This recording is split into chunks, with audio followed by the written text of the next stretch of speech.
ఓం శ్రీ గురుభ్యో నమః. ఓం శ్రీ మాత్రే నమః. శని వక్రగతి 138 రోజుల పాటు జూలై 27వ తారీఖు నుంచి డిసెంబర్ 11వ తారీఖు వరకు కూడా శని వక్రగతి యొక్క ప్రభావం మేషాది ద్వాదశ రాశుల మీద ఏ విధంగా ఉండబోతుంది? శని ఆయుష్ కారకుడు, అంటే ఆయుష్ని ఇచ్చేవాడు ప్రధానంగా శని. పనులలో ఆలస్యం చేయకుండా, అంటే పనులలో ఆలస్యం చేసే గ్రహం ఏమిటి అంటే శని. అంటే శని వల్ల కొన్ని యోగాలు కూడా ఉంటాయి. అంటే చెడు యోగాలు ఉన్నాయి, మంచి యోగాలు ఉన్నాయి. అలానే శశి మహాపురుష యోగాలు ఉంటాయి. అలానే చెడు యోగమైన పునర్భవ దోషం కూడా ఏర్పడుతూ ఉంటుంది. అంటే శని చంద్రుడి యొక్క కలయిక వల్ల శని చంద్రుడి మీద దృష్టి ఉండటం వల్ల, చంద్రశనుల యొక్క పరస్పర దృష్టి వల్ల కూడా పునర్భవ దోషం అనేది కాలయాపన జరిగే అవకాశాలు ఎక్కువగా ఉంటాయి. అయితే ఈ గోచారరీత్యా శని వల్ల, శని 138 రోజుల పాటు వక్రగతిలో ఉండటం వల్ల మనకి ఎలాంటి ఫలితాలు జరగబోతున్నాయి? శని యొక్క కారకత్వాలను మనం చూసుకునేటట్టయితే శని ప్రధానంగా కొన్ని భావాలకి, అంటే వ్యయభావానికి కూడా అధిపతి శని. అలానే ఇక్కడ శని ఏదైతే ఆయుష్ని, ఆరోగ్యాన్ని, ప్రధానంగా పనులలో ఆలస్యాన్ని, అలానే ఇలాంటి విషయాలన్నిటి కూడా కారణభూతం. అంటే ఇనుము, ఆయులు, పనులు, అలానే ఆరోగ్యపరంగా ఇబ్బందులు, అలానే ఎముకలు, అలానే పాదాలు, కీళ్ళు, ఇలాంటి వాటిలన్నిటికీ కూడా కారణభూతమయ్యే గ్రహం ఏంటంటే శని. అంటే ప్రమాదాలు, అనుమానాలు, అవమానాలకు కూడా కారణభూతమైందే శని. మరి శని గ్రహం, ఇవన్నీ కూడా శని గ్రహం యొక్క ఫలితాలు ఏ విధంగా ఉండబోతున్నాయి? మరి ఇవన్నీ చెప్పేవి ఎలాంటి ఫలితాలు అంటే గోచారరీత్యా చెప్పబడే ఫలితాలు అంటారు. అంటే బర్త్ చార్ట్ అనుసరించేవి కాదు, గోచారరీత్యా చెప్పబడే ఫలితాలు. అంటే బర్త్ చార్ట్ కి గోచారానికి లాట్ ఆఫ్ డిఫరెన్స్ ఉంటుంది. అంటే ఒకటి ట్రాన్సిట్ సిస్టము, ఒకటేమో నాటల్ చార్ట్, అంటే బర్త్ చార్ట్ అంటారు. ఇప్పుడు చెప్పే గోచారం అనేది 20% ఫలితాన్ని నిర్ణయం చేస్తుంది. అందులో మన ఈ 138 రోజుల పాటు శని యొక్క ప్రభావం ఏంటి, వృత్తి, ఉద్యోగ, వ్యాపార రంగాల్లో ఏ విధంగా ఉండాలి, వివాహపరంగా ఏ విధంగా ఉండాలి, ప్రమాదాలు, ఇళ్ళు కొనుగోలు చేయటం, వస్తువులు కొనుగోలు చేయటం, అలానే ఆరోగ్యపరంగా ఎలాంటి ఇబ్బందులు కలగబోతున్నాయి, కోర్టు సమస్యలు ఏ విధంగా ఉండబోతున్నాయి, సంతాన పరంగా సమస్యలు ఏ విధంగా ఉండబోతున్నాయి అని చెప్పగలిగేది శని యొక్క ప్రభావం కూడా అన్ని స్థానాల మీద. అంటే ఏ భావాధిపతి ఉంటుందో ఆ భావాధిపతి మీద కూడా శని యొక్క ప్రభావం, దృష్టి అనేది ఉంటుంటుంది సహజంగా. ఎందుకంటే మకర కుంభ రాశ్యాధిపతులకు శని అయ్యాడు. భావాధిపతి వేరు, ఇక్కడ రాశ్యాధిపతి వేరు, అక్కడ ఉండే గ్రహం వేరు. ఇక్కడ గోచారరీత్యా శని యొక్క ఫలితం ఏ విధంగా ఉండబోతుంది, వక్రగతిలో ఉండటం వల్ల ఎలాంటి ఫలితాలు ఉన్నాయో ద్వాదశ రాశులకు మనం తెలుసుకుందాం. కుంభరాశి వారికి రాశ్యాధిపతి, వ్యయాధిపతి అయిన శని ద్వితీయ స్థానంలో ఉండి వక్రగతిలో పొందటం వల్ల ఎలాంటి ఫలితాలు జరగబోతున్నాయి? ముఖ్యంగా ఆరోగ్యపరంగా మటుకు ఇబ్బందులు కలగకుండా చూసుకోండి. వాహన ప్రమాదాల విషయంలో, ఎందుకంటే వక్రగతి అంటే వాళ్ళ జన్మరాశి మీద ప్రభావం పడుతుంది కాబట్టి కొద్ది జాగ్రత్త పడాలి. దానిలో ప్రధానంగా శరీరంలో కొంత హెచ్చు తగ్గులు ఉండటం ఒకటి, అన్నదమ్ములతోటి జాయింట్ వ్యాపారంతో ఆస్తి పంపకాల విషయంలో జాగ్రత్తగా ఉండాలి, రుణదాతల యొక్క ఒత్తిడి అధికంగా ఉండే అవకాశాలు ఉంటాయి, శరీరంలో ఆరోగ్య విషయం జాగ్రత్త ఉండదు, కీళ్ల నొప్పుల విషయంలో కానీ, అపకీర్తి, అప్రతిష్ట విషయంలో కూడా జాగ్రత్తగా ఉండాలి. దిగువన ఉన్న వారి వల్ల కొన్ని ఇబ్బందులు కలిగే సూచనలు ఎక్కువగా ఉంటాయి. అంటే ఫైనాన్షియల్ పరంగా కూడా కొంత జాగ్రత్తగా ఉండాల్సిన అవసరం ఉంది. అంటే డబ్బులు రాబడి రావడం తగ్గిపోతుంది. రుణదాతల యొక్క రుణాలు మనం ఎవరికైతే తీసుకున్నామో వాళ్ళ యొక్క ఒత్తిడి బాగా పెరగటం ఒకటి, ఉద్యోగ పరంగా, వ్యాపార పరంగా కూడా సహచరులతోటి ఎవరైతే కొలీగ్స్ ఉంటారో వాళ్ళతో కొన్ని గొడవలు జరిగే అవకాశాలు, బంధుమిత్రులతో కలహాలు జరిగే అవకాశాలు ఉంటాయి. కాబట్టి అవన్నీ జరగకుండా జాగ్రత్త వివరించండి. వీళ్ళు తప్పకుండా మౌనవ్రతం ఒకటి, అర్ధనారీశ్వర యొక్క స్తోత్రాన్ని పాలన చేయటం ఒకటి, దక్షిణ కాళి యొక్క స్తోత్రాన్ని పాలన చేయటం చాలా మంచిది. ఇలా చేయటం వల్ల కూడా మంచిది. అలానే దత్తాత్రేయ స్వామి యొక్క కవచము, దత్త పాలన చేయటం వల్ల కూడా వీళ్ళకి మంచి జరిగే అవకాశాలు ఖచ్చితంగా ఉంటాయి.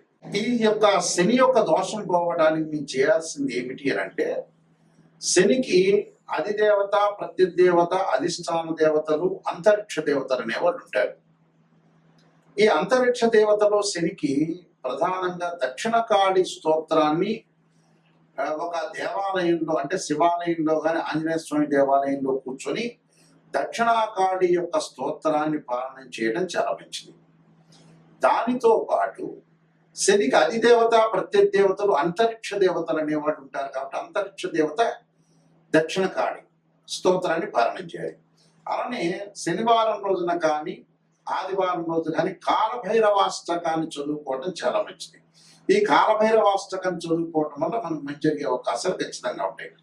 అలానే శనివారం రోజున ఈ 138 రోజుల శనివారం ఒక శనివారం రోజున నల్ల నువ్వులు బెల్లాన్ని కలిపి ఉండల్లాగా తయారు చేసి ఒక దేవాలయంలో ప్రధాన అర్చకులకు ఇస్తే ప్రధాన అర్చకులు అందరికీ కూడా వితరణ చేసే అవకాశాలు ఖచ్చితంగా ఉంటాయి. దాంతో పాటు శనీశ్వర హోమము అలానే 19,000 సార్లు శని జపాన్ని చేసుకోవడం కూడా చాలా మంచిది. అలానే ఆరోగ్యపరంగా ఇబ్బందులు కలుగుతున్న వ్యక్తులకి నువ్వుల నూనెతో శివుడికి అభిషేకం చేయటం ఒకటి. శరీరే జర్జరైపోతే వ్యాధిగ్రస్తే కలిబరి ఔషధం జాహ్నవీతోయం వైద్యో నారాయణ హరి మంత్రాన్ని చక్కగా చదువుకోవాలి. నీలాంజన సమాభాసం లైపుత్రేమాకృతం ఛాయా మార్తాండ సంభూతం తం నమామి శనీశ్వరం అనే మంత్రాన్ని చక్కగా చదువుకోవటం. అలానే నల్ల నువ్వులు అలానే నల్లని వస్త్రము నల్లని గొడుగు నల్లని చెప్పులు నల్లని మేకు దానం చేయటం వల్ల కూడా శని యొక్క దోషం పోయే అవకాశాలు ఖచ్చితంగా ఉంటాయి. కాబట్టి తప్పకుండా ఈ శని యొక్క పరిహారాలు చేసుకొని ముందుకు వెళ్ళాలి. దాంతో పాటు ఇవన్నీ కూడా గోచారరీత్యా చెప్పబడే ఫలితాలు అంటారు.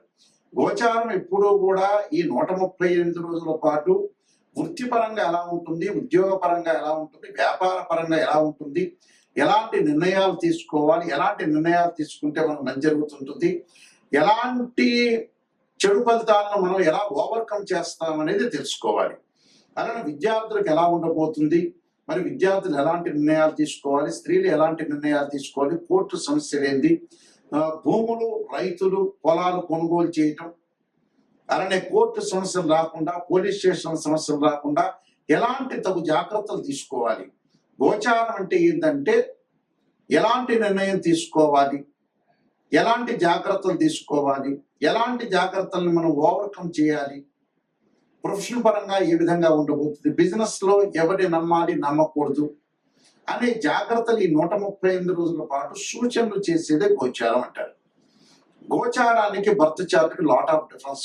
బర్త్ చార్ట్ అంటే ఏంటంటే 80% name date of birth time place of birth తీసుకుని మ్యాథమెటికల్ క్యాల్కులేషన్ వేసి 16 లగ్న కుండల్ని మనం చూసుకున్న తర్వాత దాన్ని ఆ 16 లగ్న కుండలని దశలు అంతర్దశలు సూక్ష్మ దశలు ప్రాణదశల్ని మనం అనాలిసిస్ చేసి అలానే వివాహపరంగా ఏ విధంగా ఉండబోతుంది, ఎప్పుడు వివాహం జరగబోతుంది, ఉద్యోగ పరంగా ఎలా ఉండబోతుంది, ఫైనాన్షియల్ పరంగా ఎకనామిక్ గ్రోత్ ఎలా ఉండబోతుంది, లైఫ్ ని ఎలా ఎన్హాన్స్ చేసుకోవాలి, వివాహం ఎప్పుడు అవుతుంది, వైఫ్ అండ్ హస్బెండ్ రిలేషన్ ఏ విధంగా ఉండబోతుంది, మన జీవితంలో ఎలాంటి నిర్ణయాలు తీసుకోవాలి, ఎప్పుడు బాగుంటుంది, ఏ దశలు కలిసి వస్తాయి, ఏ దశలు కలిసి రాదు, సంతాన సమస్యలు ఏంటి, సంతానం గురించి ఏంటి అంటే ఓవరాల్ గా ప్రతి విషయం కూడా బర్త్ చార్ట్ ద్వారా లైఫ్ లాంగ్ యొక్క ప్రొటెక్షన్ అనేది వస్తుంది. దీనికి ఏమిటి, ద్వాదశ భావాధిపతులు వేరు, రాస్యాధిపతులు వేరు. ఎక్కడైతే ఆ గడిలో ఆ రాశిచక్రంలో మేషాది రాశుల్లో ఎక్కడెక్కడ ఏ గ్రహం ఉంది అంటే భావాధిపతులు అంటే ఏంటంటే ఓనర్, ఇంటి ఓనర్. రాస్యాధిపతి అంటే బిల్డర్, ఆ ఇల్లు కట్టించిన వాడు. అలానే ఇక్కడ ఆ గ్రహం ఏ ఏ స్థానాల్లో ఉందో ఆ స్థానాన్ని టెనెంట్ అంటారు, అంటే అద్దెకున్నవాడు అని అర్థం. అలాగా దాని యొక్క దృష్టి ఏంటి అంటే భావాధిపతులు అంటే ఏంటంటే ఎవరైతే జన్మలగ్నంలో జన్మిస్తారో ఆ లగ్నానికి అధిపతి ఎవరంటే తనుభావం అంటారు. తనుభావానికి రవి అధిపతి, ద్వితీయ భావానికి గురువు, తృతీయ భావానికి కుజుడు, చతుర్థ భావానికి ఇక్కడ చంద్రుడు బుధుడు అని, పంచమ భావానికి కుజుడని అంటే పంచమ భావానికి గురువు అని, అలానే షష్టమ భావానికి కుజుడని అంటే షష్టమ భావానికి కుజుడు శని, పంచమ భావానికి వచ్చేటప్పుడు గురువు, చతుర్థ భావానికి చంద్రుడు బుధుడు. ఇవి భావాధిపతులు. అలానే వ్యయాధిపతి శని. అంటే మనం ప్రతిదీ కూడా భావాధిపతులే కాకుండా రాస్యాధిపతులు ఆయా గ్రహాలు ఏ రాసుల్లో ఉన్నాయో కూడా మనం చూసుకొని ముందుకు వెళ్ళాలి. ఒక వివాహం కాలేదు అని అంటే ఒక మనిషికి రాశిచక్రము, నవాంశము, భావచక్రము, దశలు అంతర్దశలు, వృత్తిపరంగా ఫైనాన్షియల్ పరంగా డెవలప్మెంట్ లేదు అంటే రాశిచక్రము, దశమాంశము, భావచక్రము, దశలు అంతర్దశలు చూడాలి. అంటే ఏ లగ్నానికి ఏ దశలు అంతర్దశలు కలిసి వస్తాయి అనేది కూడా చూడాలి. ఇలాగా చాలా మంది కూడా ఏం చేస్తారంటే ఒక ఆస్ట్రాలజర్ని అప్రోచ్ అయినప్పుడు ఏదో చెప్పండి గురువు గారు, నా పాజిటివ్ చెప్పండి అనే వాళ్ళు చాలా మంది ఉంటారు. నిజంగా పాజిటివ్ అనేది కాదు, ఫస్ట్ నెగిటివ్ తెలుసుకున్న తర్వాత పాజిటివ్. నిజం అనేది నిప్పు లాంటిది, అసత్య దూరం అంటే సత్య దూరం అని అర్థం. అంటే సత్య దూరంగా మనం ఏదైతే నిజం తెలుసుకున్నామో దాన్ని మనం ఎలాగ అంటే ఎప్పుడైతే నిజం మనం తెలుసుకుంటామో, నిజాన్ని మనం తెలుసుకొని నెగిటివ్ని ఎప్పుడైతే తెలుసుకుంటామో ఆ నెగిటివ్ని మనం పాజిటివ్ చేసుకోవడానికి ఓవర్కమ్ చేస్తే మనం కంప్లీట్ మ్యాన్ అయినట్టే. అంటే నెగిటివ్ని పాజిటివ్ చేస్తే మనం కంప్లీట్ మ్యాన్ అయినట్టే. అబద్ధాల ముసుగులో మనం ఉండటం అనేది మంచిది కాదు.